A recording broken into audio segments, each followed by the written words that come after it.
할렐루야. 어려움이 있더라도 최후 승리를 할 줄 믿습니다. 오늘은 지금도 충분하다 하는 제목으로 말씀을 증거하고자 합니다. 여러분, 부자는 좋을까요? 싫을까요? 부자가 좋아요? 싫어요? 말하기가 좀 어렵습니까? 부자가 좋죠. 가난한 거는 그렇게 선택할 수 있는 그런 사항들이 아니지 않겠습니까? 물론 가난하게 살면 여러 가지 어렵고 불편할 또 참 많은 게 사실입니다.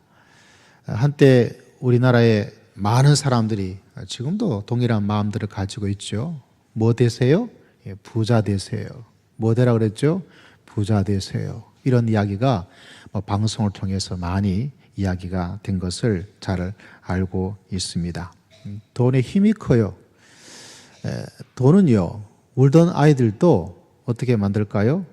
안 울도록 만들어요. 애가 빽빽 울고 있을 때 돈 하나 쏙 주면 뭐라 그래요? 울음을 뚝 그쳐버려요. 실험해 보세요. 진짜 그러더라고요. 진짜 돈을 주면 애가 안 울어요. 그만한 힘을 가지고 있는 것이 돈의 모습이 아닌가 이렇게 생각을 합니다. 저 사람하고 나하고 관계가 좀 별로 안 좋네. 어떻게 하면 좋게 할 수 있을까요? 돈 주면 돼요. 밥 좀 사 먹어봐라. 이렇게 이야기하면 됩니다. 목사님하고 친해지려면 어떻게 하면 될까요? 돈 좀 주세요. 그러면 아주 친해지게 돼요. 남편하고 아내도 똑같아요. 생활비 외에 남편한테 용돈 좀 더 챙겨주면 그렇게 좋아요. 저는 저희 집 아내가 제일 사랑스러울 때는 바로 그런 때더라고요. 여보 좀 쓰세요. 돈 10,000원 더 줄 때가 더 예뻐요. 안 믿으시나 보죠? 아마 아내도 똑같을 거예요. 동일한 마음을 가지고 있지 않을까 이렇게 생각합니다. 옛날에 부목사로 훈련받을 때 드렸던 기도가 기억나서 제가 가끔가다 이런 이야기를 합니다. 하나님, 11조 100만 원 드릴 수 있는 성도 되게 해주세요. 이런 이야기를 제가 들어서 그런 이야기를 가끔은 이렇게 하게 되는데, 어떤 분이 매년 기도 제목 가운데 하나님, 저 11조 100만 원 하게 해주세요. 이렇게 기도 제목을 낸 분이 있었어요. 근데 얼마 전에 진짜로 11조를 100만 원을 했더라고요. 참 신기하다 이런 마음의 생각을 하게 되었습니다. 우리가 가난하게 살면 사람들 마음이 좀 움츠러들어요. 제가 옛날에 설교를 할 때 돈에 대한 이야기보다 정확한 것은 기억나지 않지만 지갑에 그래도 돈이 있으면 좀 든든해지는 것은 있습니다. 이런 설교를 한 적이 있는데 어떤 권사님이 갑자기 저한테 미 달러를 100달러를 줬어요. 100달러를 주면서 목사님 이거 지갑에 꼭 넣어 계십시오 그러더라고. 그럼 이거 있으면 든든해지지 않겠습니까? 이렇게 해서 그 100달러를 제 지갑에 넣었는데 잘 기억이 나지 않습니다. 이거 어디에 사용했는지 모르겠어요. 여러분, 우리가 어렵게 지내게 되어지면 경제적으로 마음이 어떤 때는 좀 우울해질 때도 있어요. 든든함이 사라질 그럴 때도 있고, 심하면 죽고 싶은 마음의 생각을 할 때도 있고, 어떤 사람은 내가 헛살았나 이런 마음의 생각을 할 때가 있습니다. 지난주는 선배 목사님을 만났는데 사모님께서 암으로 조금 힘든 그런 시기를 보내었습니다. 근데 병원에 가보면 치료약을 준대요. 치료약을 주는데 이거는 20만 원이고요. 보험 혜택이 되는 거예요. 근데 이거는 100만 원이에요. 근데 이건 보험 혜택이 안 되는데 이 100만 원짜리 약이 진짜 좋아요. 정말 잘 들어요. 이렇게 이야기를 한대요. 그럼 여러분 20만 원짜리 약을 쓸까요? 100만 원짜리 약을 쓰실래요? 100만 원짜리 약을 쓰고 싶은 게 사람의 마음인데 문제는 돈이 문제인 거예요. 그래서 내가 사랑하는 아내가 이렇게 힘든데 내가 이 100만 원짜리 이 약을 몇 번 해줄 수 있는 그런 형편되는 것도 힘든가 안 되는가 이런 마음의 생각을 하면 참 마음이 힘들었다 이런 이야기도 하게 되는 것을 듣게 돼요. 저도 굉장히 공감이 갑니다. 그러다 보니까 사람들 마음속에 여러 가지 마음의 생각을 가지면서 살게 될 때가 많습니다. 그런데 오늘 고린도 말씀을 읽으면서 우리에게 또 다른 하나님의 지혜와 하나님의 은총을 깨닫게 됩니다. 오늘 읽었던 말씀 가운데 26절은 이렇게 이야기를 하고 있죠. 자, 26절 말씀 다시 한번 읽어보았으면 좋겠습니다. 시작. 형제들아 너희를 부르심을 보라. 육체를 따라 지혜로운 자가 많지 아니하며 능한 자가 많지 아니하며 문벌 좋은 자가 많지. 27절. 그러나 하나님께서 세상의 미련한 것들을 택하사 지혜 있는 자들을 부끄럽게 하려 하시고 세상의 약한 것을 택하사 강한 것들을 부끄럽게.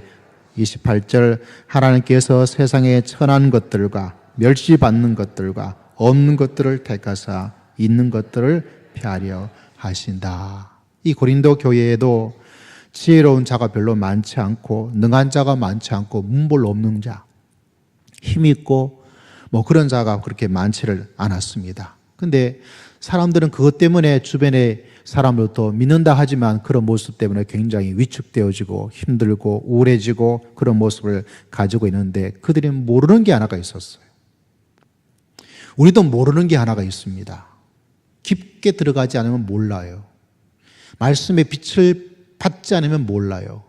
오늘 읽었던 말씀에서 너희가 그런 자가 26절처럼 많지 않다. 별로 없다는 거예요. 그런 사람들이 거의 없는 거예요. 근데 그들의 마음속에 몰랐던 한 가지가 뭔지 아세요? 하나님께서 왜 그들을 택했냐는 거예요. 왜 이런 상황에서 계속 있도록 내버려 두고 있냐는 거죠. 생각해 보십시오. 하나님께서 능력이 있으면 나를 떼부자로 만들어주면 얼마나 좋겠어요. 목회자는 생각할 때 뭐 하겠어요? 우리 교회가 뭐 엄청나 커서 수천만 명이 들어오면 얼마나 좋겠어요. 왜 그렇게 하지 않을까?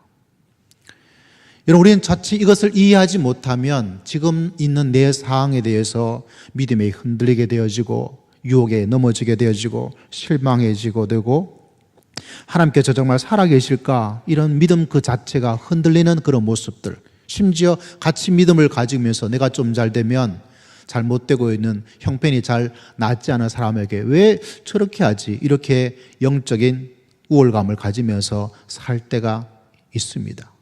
근데 하나님께서 우리에게 뭐라고 말씀하시냐면 27절이에요. 그러나 너희가 그런 형편 가운데 있는데 너희가 모르는 것이 하나가 있다는 거예요. 무엇입니까? 하나님께서는 어떻게 하십니까? 27절에 말씀한 것처럼 하나님께서 세상에 미련한 것들을 택하사 지혜 있는 자들을 어떻게 만들어 주신다고요? 부끄럽게 만드는 거예요. 그래서 여러분 모두가 서울대를 1등으로 졸업하고 그리고 자식이 그렇게 되지 않도록 하나님께서 그냥 두고 있는 이유 가운데 하나가 뭐냐면 그렇게 살아가는 자들을 부끄럽게 만드는 하나님의 지혜가 그 속에 담겨져 있다는 거예요. 또 어떤 말씀을 하고 있습니까? 세상에 약한 것들을 택하사 강한 것들을 어떻게 하신다고요? 부끄럽게 만드는 그런 놀라운 비밀의 역사가 하나님께서 우리 가운데 행하여 주실 줄을 믿습니다. 야, 저 사람도 알고 있는데 저렇게 초등학교도 나오지 못해서 저렇게 무식한 사람도 예수를 알고 믿음의 길을 걸어갔는데 나는 대학교를 나왔는데도 그걸 알지 못하고 살았는데 그 사람들을 진짜 흔히 말하자면 부끄럽고 쪽팔리게 만들어버려요. 같은 속에서 믿음의 길을 걸어가는데 저 사람은 참 아는 것이 많지 않은데 정말 지혜로운 사람이 너무 많아요. 정말 아름다운 모습으로 살아가는 사람들이 너무 많아요. 부끄러워요. 그렇게 도전을 주고 그렇게 우리에게 큰 힘을 실어주기 위해서 하나님께서 역사하는 놀라운 역사가 여러분 심령 속에 있기를 주의 이름으로 축복합니다.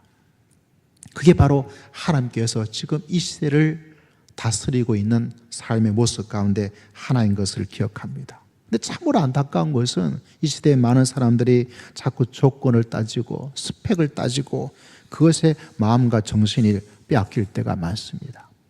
교회를 이야기하자면 대형교회 목사님들 보면 교수님 하시다가 그렇게 되는 그런 목사님들을 많이 만나게 되어져요. 우리 교회 목사님은 유학을 다녀왔다, 어떠다 이런 것들에 마음이 팔려서 이렇게 될 때가 많습니다. 그런데 여러분, 그건 하나님의 진정한 모습을 알지 못해서 그래요. 하나님은 지금 있는 이대로도 충분한 하나님의 은총을 저와 여러분에게 베풀어 주고 계신 줄 믿습니다. 하나님이 나를 통해서 나 같은 사람이 그리스도를 알고 이 지혜로우신 예수 그리스도를 통해서 세상에서 부끄럽게 만드는 하나님의 놀라운 역사를 만들 수 있도록 하나님께서 저와 여러분 가운데 역사하시고 하나님께서 붙잡아 주실 줄 믿습니다. 사실 이 고린도 지역 교회 이 발달된 도시였거든요. 서울처럼 이렇게 문명이 그 당시엔 이 발달된 무역의 중심지였고 엄청난 이 고린도에 하나님을 알고 있는 이 예수 그리스도를 믿는 사람들은 흔히 말해서 하층민들이 많이 있었어. 배운 사람도 별로 많지 않았고 부자도 별로 없었고 흔히 세상에서 말한다면 세상적 기준으로 그렇게 형편이 넉넉한 그런 기준에 그렇게 흡족한 사람이 아니었습니다. 근데 하나님께서 그들을 통하여서 이렇게 아무것도 가지지 않았지만 예수 그리스도를 통해서 흔히 가지고 있다는 그 사람들을 부끄럽게 만들기 위해서 하나님께서는 그들을 택하여 주신 거예요. 그러므로 우리는 하나님 안에서 우리 자신이 어떤 사람인 것을 깨닫고 믿음의 길을 걸어갈 수 있는 여러분 모두가 되시기를 주의 이름으로 축복합니다. 지금에 있는 내 그 모습을 하나님께서는 사용하시는 거예요. 내가 하나님께서 이렇게 나를 만들어 주신 하나님 것을 알고 있는 사람들은요, 그 삶 속에 눌림이 없어요. 자유함이 있습니다. 기쁨이 있습니다. 바로 이런 지금의 나의 모습을 통해서도 하나님께서는 하나님의 위대하시고 놀라운 일을 충분히 감당하고도 남을 수 있도록 하나님께서 우리 가운데 역사해 주실 줄을 믿습니다. 이것이 주님이 우리에게 주시는 힘이에요. 근데 우리는 자칫 잘못해서 내가 이 세상의 모습으로 이런저런 그 울타리에 얽매여서 하나님께서 우리에게 주시는 그 위대한 모습을 잊어버리고 살아갈 때가 너무나 많습니다. 여러분, 성도는 하나님이 주시는 힘으로 사는 하나님의 백성인 줄을 믿습니다. 하나님께서 우리의 지혜가 되실 줄을 믿습니다. 여러분, 어떤 목사님께서 목회를 이렇게 하시다가 좀 많이 힘들었나 봐요. 참 힘들어서 이제 그만둬야 되나 보다 이렇게 고민을 하고 있는데 하나님께 기도하다가 하나님께서 그 목사님에게 이렇게 말씀하셨어요. 야, 네가 하냐? 내가 하지. 야, 네가 하냐? 내가 하지. 아마 이런 이야기들은 참 많은 분이 체험하는 것 같아요. 여러분, 우리가 하는 것 많아 보이지만 어떤 때는 아무것도 할 수가 없을 때가 있어요. 그때 누가 역사하실까요? 살아계신 하나님께서 우리 가운데 역사하고 계신 줄을 믿습니다. 여러분, 하나님의 사람들, 위대한 믿음의 선비였던 다윗을 보십시오. 다윗은 아버지가 이 다윗을 그냥 무시했어요. 이 막내를. 전 다윗을 정말 좋아합니다. 저도 막내다 보니까. 사무엘이 왕을 삼기 위해서 그 집에 가서 다 모으라고 그랬어. 그래서 아버지가 다 모았어요. 사무엘이 보니까 첫째가 진짜 너무너무 좋은 거예요. 생기기도 잘생겼고 믿음도 좋아 보이고 실력도 괜찮아 보이고, 야, 이 사람인가 보다. 하나님 정말 잘 선택했습니다. 이 사람을 2대째 왕으로 하면 되겠습니다 하고 기름을 부으려고 했는데 하나님께서 뭐라 그랬어요? 아니야. 그 사람 아니야. 아니라고요. 둘째 2번 후보 보니까 2번 후보도 1번 후보에 그렇게 미치지가 않아요. 또 이 사람인가 보다 하고 이렇게 기름을 부으려고 이렇게 하는 또 아니래요. 다 아니래요. 그 장소에 모였던 사람. 그래서 하도 이상해서 사무엘이 물어봅니다. 아들 더 없습니까? 아들 더 없나? 그러니까 저 그냥 별이 없는 애가 있는데 그러니까 그래도 걔를 좀 데리고 오라고. 그래서 급하게 그냥 핸드폰 쳐가지고 그냥 걔가 온 거예요. 헐레벌떡 온 거예요. 사무엘이 보니까 별게 아니에요. 이건 뭐 다른 형제에 비해서는 진짜 아무것도 아니에요. 예. 근데 하나님이 그 사람을 기름 부어서 선택했다는 거예요. 그래서 그 아무것도 아니었던 그 다윗을 하나님께서는 이스라엘의 가장 우리나라의 세종대왕 같은 성군으로 이스라엘 역사의 가장 중요한 사람으로 만들어 주신 것입니다. 하나님은 그렇게 일을 행하시는 거예요. 다른 사람을 부끄럽게 만들어 버리는 거예요. 지금도 하나님께서 우리 가운데 역사에서 세상에서 이렇게 살아갈 수 있도록 저와 여러분에게 역사하여 주신 줄을 믿습니다. 많은 사람들은 힘을 이야기해요. 힘 있는 교회, 힘 있는 사람, 실력 있는 어떤. 맞아요. 힘이 반드시 있어야 됩니다. 여러분 그렇지 않습니까? 힘 있는 게 좋은데 문제는 여러분 우리의 힘을 빼야 돼요. 우리의 힘을 뺄 때 그 사람의 인생과 그 사람의 믿음에는 하나님의 능력이 그 사람 심령 속에 살아 역사할 줄을 믿습니다. 어제 아침 8시에서 제가 진중 세례식을 하기 위해서 논산에 갔어요. 한 3,000명 세례를 주었어요. 뭐 제가 3,000명 다 세례를 준 건 아니지만 오후에는 제가 그 영상을 한번 보여드릴게요. 네, 목사님 4분하고 장로님 4분이 같이 이렇게 갔습니다. 아침 8시에 모여서 같이 가서 이제 저녁 한 8시쯤 이렇게 서울에 다시 돌아왔어요. 네, 가신 목사님 중에서 커피 마시다가 한 분이 요사이 하는 일 가운데 하나가 고양시에 있는 이 무슨 이 성악하는 그런 아마 그 단체가 있죠. 뭐 고양시 발표도 하는 것 같은데 거기에 있는 한 분하고 성악을 지금 배우고 있다 그러더라고요. 그래서 한 배운 지가 한 몇 개월 된다고 이렇게 이야기를 하시더라고요. 그래서 굉장히 흥미로웠어요. 그래서 물어봤어요. 좋으냐는 거. 굉장히 좋다고 이야기해요. 그래서 뭐를 가르쳐 주던가요? 이렇게 목사님한테 물어보니까 그분이 자기한테 가르쳐 준 게 뭐냐면 목에 힘 빼는 법을 가르쳐 준대요. 목에 힘 빼는 거.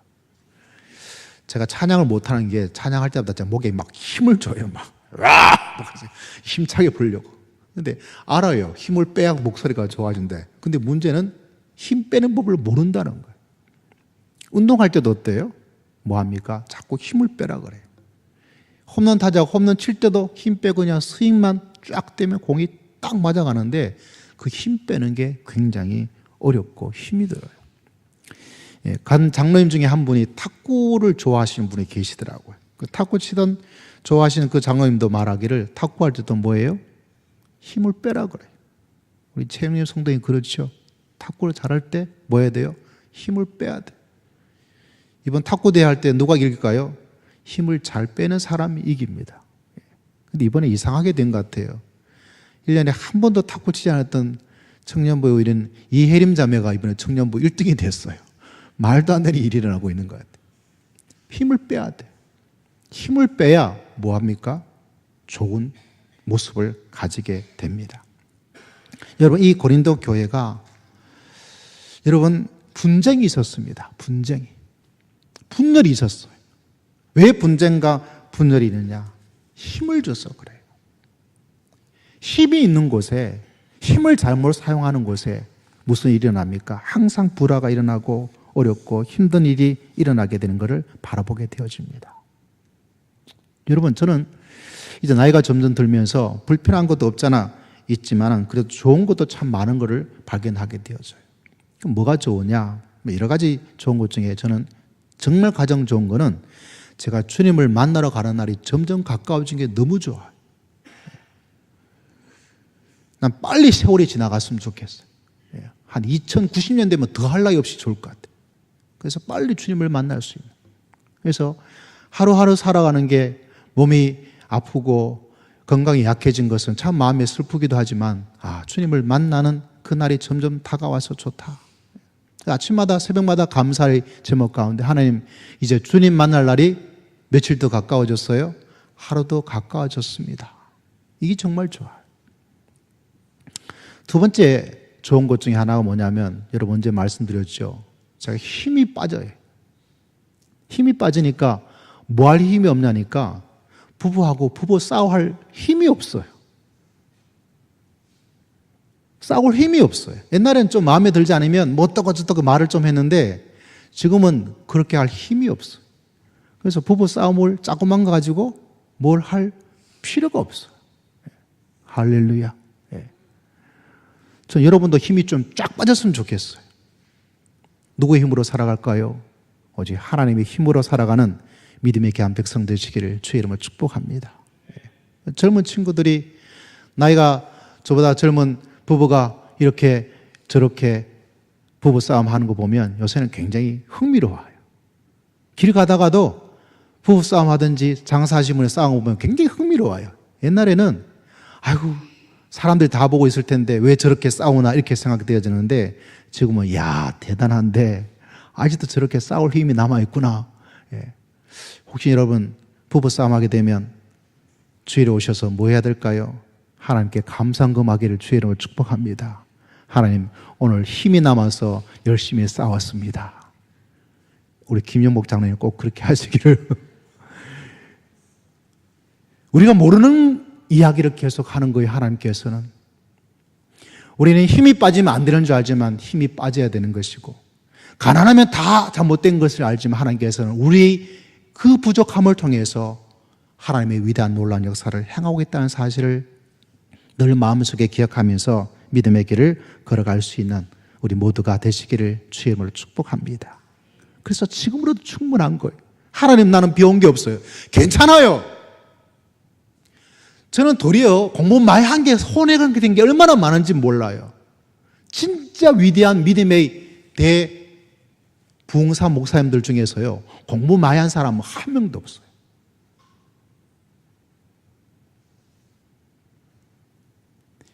건강을 제대로 가지고 있는 분이 별로 없어요. 알지 못했기 때문에 배우려 하다 보니까 뭐 한 거예요? 하나님에 대한 많은 영적 지식을 가지게 되었고, 그래서 사도 바울이 뭐라고 그랬어요? 내가 그동안 배운 모든 것을 뭐로요? 해롭다. 우리는 많이 배워야 많은 것을 안다는 생각을 가지고 있지만요, 그건 하수들이 하는 이야기예요. 정말 위의 영적인 위대한 신앙의 수많은 사람들은 뭐예요?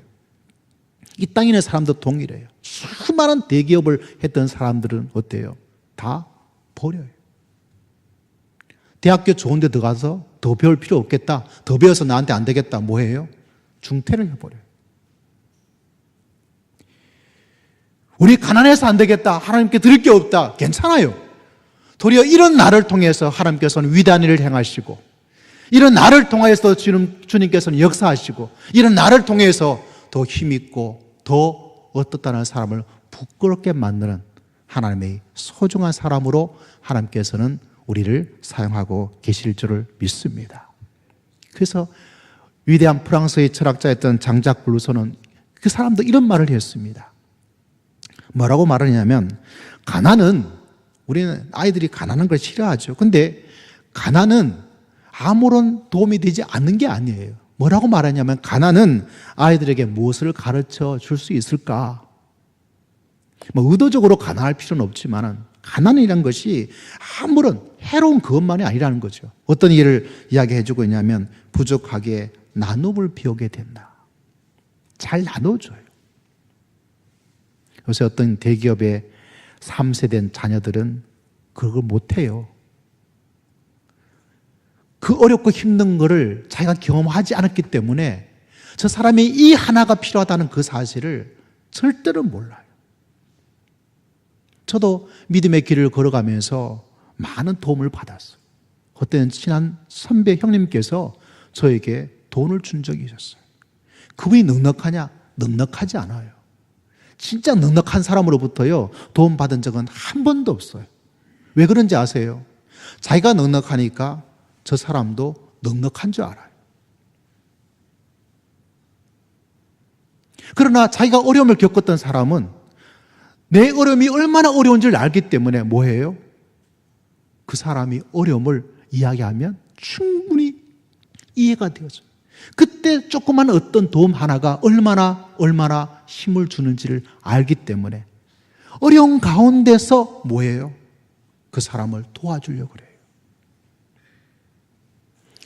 여러분, 가난은 무엇을 가르쳐주고 있습니까? 삶의 엄숙함을 깨닫게 해준다. 가난은 겸손을 가르쳐준다. 작은 것에 감사할 줄 아는 마음을 가르친다. 꿈을 가르쳐준다. 캄캄한 어둠을 뚫고 나가는 용기를 기를 수 있다.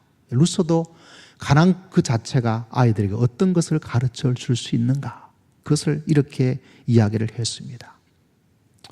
제가 요새 한국교회사를 가르치고 있는데, 한국교회가 1950년대 세계 교단으로 크게 나누어져요. 1952년에 우리가 알고 있는 고신이라는 교단이 분열을 합니다. 또 1953년에 또 분열을 해요. 우리가 알고 있는 기독교 장로회와 예수교 장로회가 분열을 해요. 1959년에 예수교 장로회 합동측과 예수교 장로회 통합측이 또 분열을 해요. 이 50년대가 한국교회가 남북의 분열이 고착화와 교회의 분열이 고착화되어버리는 아름답지 못한 50년대예요. 어떤 분이 저한테 이야기했습니다. 목사님, 목사님이 정말 잘못했다고. 뭘 잘못했습니까? 물어보니까 이렇게 교회와 교단이 분열된 거 우리 같은 평신도가 분열하고 평신도가 이렇게 한 거 아무런 일이 없어요. 우리가 한 게 아니에요. 좀 더 누가 했어요?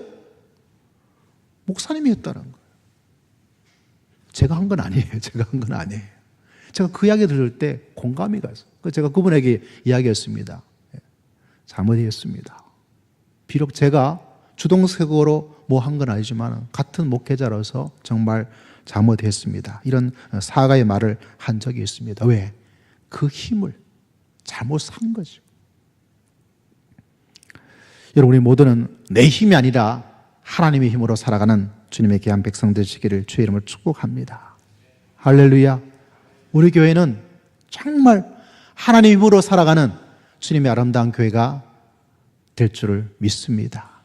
그러면 내가 가진 이것으로 충분한 거예요. 여러분, 예수님 보십시오. 예수님께서 세상을 정복하기 위해서 물에게 칼을 들고 그 세상의 힘으로 나간 게 아니에요.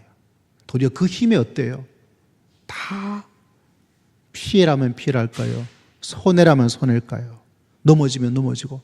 그런데 결국은 누가 이겼습니까? 예수 그리스도, 그분이 승리하신 거예요.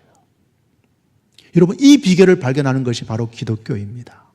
처음에 얼핏 보기는 뭔가 아닌 것 같지만은 그러나 그 속에 하나님의 생명의 뜨거운 놀라운 역사를 하나님께서 허락하여 주실 줄을 믿습니다. 여러분, 예수님이 전파되고 고린도 지역과 그 로마의 제국에 어렵고 힘든 여러 가지 지가 낮은 많은 사람들이 예수를 믿었어요. 예수를 믿으면서 뭐 했냐? 거룩하게 살려고, 순결을 지키려고 노력을 정말 많이 했어요. 근데 로마의 제국에 있는 귀족들이 문란해요. 아마 여러분이 역사를 뒤져보면 얼마나 그들이 문란한 생활이 만연되는지를 알게 될 것입니다. 근데 귀족들이 나도 알고 저 사람도 알아요. 이 아들을 정말 괜찮은 사람이랑 결혼을 시켰는데 저 집안에 저 딸, 저 집안에 저 아들 얼마나 문란한지를 알아요. 찾았고 찾았는데 누구를 찾게 됐냐면 누구를 찾았을까요? 신분은 비록 낮을지 모르겠는데 진짜 괜찮게 살아가는 사람들이 있었어요. 누구였을까요? 예수 그리스도를 믿는 사람이었어요. 그들은 문란하지 않아요. 그들은 깨끗해요. 그들은 거룩해요. 그래서 그 귀족들이 자기 아들과 결혼할 때 누구를? 예수 그리스도를 믿는 처녀를. 내 딸이 결혼했는데 누구를? 저 집 아들은 지위는 참 높은데 개망난이야. 문란해 너무. 안 찾아요. 누구를 찾는지 아세요? 예수 그리스도를 믿는, 지위는 낮지만 그 사람을 찾았어요. 그래서 이 로마가 시간이 지나면서 어떤 일이 일어났습니까? 그 귀족들이 이상하게 점점 예수 그리스도를 믿는 사람들이 점점 생기게 되어버렸어. 그래서 그 마지막에는 예수 그리스도를 국가의 종교로 공인되어지는 그런 일들까지 일어나는 놀라운 역사가 일어났습니다. 여러분, 이것이 하나님의 역사예요. 위대하신 하나님을 바라보고 믿음을 굳게 지키며 믿음의 길을 걸어갈 수 있는 우리 모두가 되시기를 주의 이름으로 축복합니다. 그래서 처음에는 아무것도 아니었던 그 사람들이, 예수 그리스도를 믿는 이 로마 제국의 사람들이, 고린도에 있는 이 사람들이, 그 지역에 있는 수많은 사람들이 예수 그리스도를 믿는 정말 그런 위대한 일이 일어날 수 있도록 하나님께서 역사하신 거예요. 그래서 하나님께서 말씀하고 있습니다. 그들을 부끄럽게 만드는 거예요. 하나님께서는 바로 이러한 위대한 일들을 지금도 행하고 계시고 앞으로도 행하여 주실 줄을 믿습니다. 그래서 예수님은 어떤 분이십니까? 우리가 읽었던 말씀 가운데 25절에 이런 말씀이 있죠. 25절 말씀 같이 한번 읽어보겠습니다. 시작. 하나님의 어리석음이 사람보다 지혜롭고 하나님의 약하심이 사람보다 강하니라. 할렐루야. 여러분, 이 사실을 꼭 마음속에 기억해야 돼요. 우리가 알지 못해서 하나님의 말씀과 하나님의 가르침을 따라가면 야, 이거 가지고 이렇게 되겠느냐, 이게 얼마나 이 시대에 안 맞는가, 그건 우리가 너무 무지해서 그래요. 2000년의 기독교 역사는 이 말씀을 붙잡고 나아갈 때 사람이 변하고 가정이 변하고 사회가 변하고 국가가 변하는 놀라운 역사를 하나님께서 일으켜 세워 주신 줄을 믿습니다. 하나님의 말씀과 가르침이 우리가 보기에는 참 어리석어 보이죠. 이래가 되겠냐? 힘이 이렇게 없어도 되겠느냐? 아닙니다. 도리어 이것이 가장 강한 거예요. 그래서 오늘 읽었던 25절 말씀처럼 하나님의 어리석음이 사람보다 지혜롭고 하나님의 약하심이 사람보다 강합니다. 여러분, 이 사실을 마음속에 굳게 받아들이고 이 말씀을 의지하고 믿음의 길을 걸어갈 때 우리가 가장 지혜로운 길을, 가장 강한 길을 걸어가고 있다는 놀라운 축복을 하나님께서 우리 모두에게 허락하여 주실 줄을 믿습니다. 그래서 오직 하나님 그분을 바라보고, 그래서 우리는 이야기합니다. 31절인 것처럼 자랑하는 자는 주 안에서 자랑하라. 정말 자랑할 것일 거예요. 여러분 모두가 이 사실을 마음속에 기억하고 주의 말씀을 붙잡고 하나님을 의지하고 하나님께서 역사하시는 그 놀라운 비결을 발견하며 한 주간 주님 안에서 승리하는, 주님 안에서 열심히 자랑하며 살아갈 수 있는 주님의 귀한 백성 되시기를 주의 이름으로 축복합니다.